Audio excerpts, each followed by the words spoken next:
আমরা এখন আছি মহানন্দা ব্রিজের পাশে। এই মহানন্দা নদী, ওই যে দূরে দেখা যাচ্ছে শিলিগুড়ি ব্রিজ। আসবে আসবে একদম আরো আসবে। ওই যে ওখানে তিনটা পিলারের মধ্যে দেখা যাচ্ছে দূরে, ওখানে একটা ব্রিজ আছে, শিলিগুড়ি ব্রিজ, ইন্ডিয়া।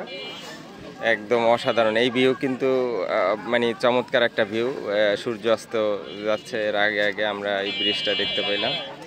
আমরা সৌভাগ্যবান যে এত সুন্দর প্রাকৃতিক দৃশ্য দেখতে পাচ্ছি। আমাদের মাঝে আছেন আমাদের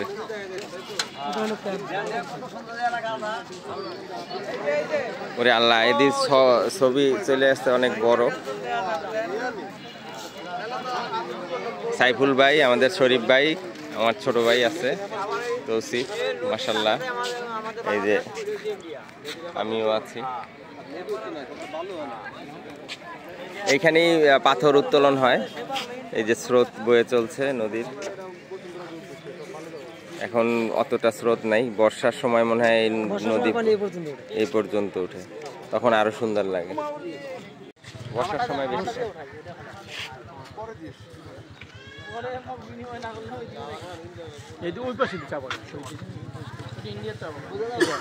রাস্তার ওই নদীর ওই পারটা কি ইন্ডিয়া?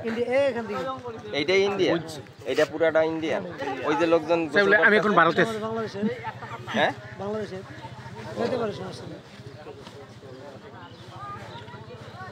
বাংলাদেশের লোক কথা ওটা এখানে। ওই যে কালকাটা আছে না, কালকাটা ওখানে পিলার আছে একটা ভারতের। ভারতের এই জায়গায়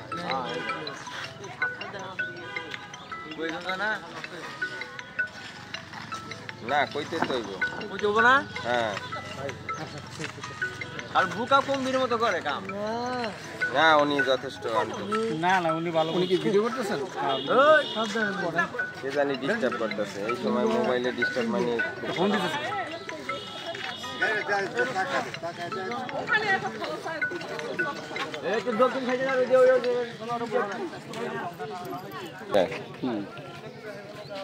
আপনি একটু বলেন যে মহানন্দা নদী। আচ্ছা, এই যে সীমানার এই পার্ট হচ্ছে বাংলাদেশ, ও পার্ট হচ্ছে ইন্ডিয়ার মধ্যে।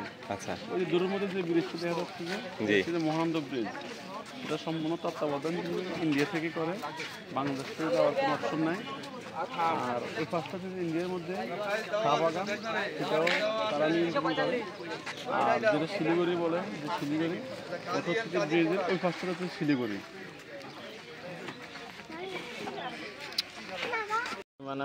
এটা হচ্ছে যে ইন্ডিয়ান বর্ডারের সীমানা, তাদের সীমানা ফিলার মহানন্দা নদীর পাড়ে, ঠিক আছে।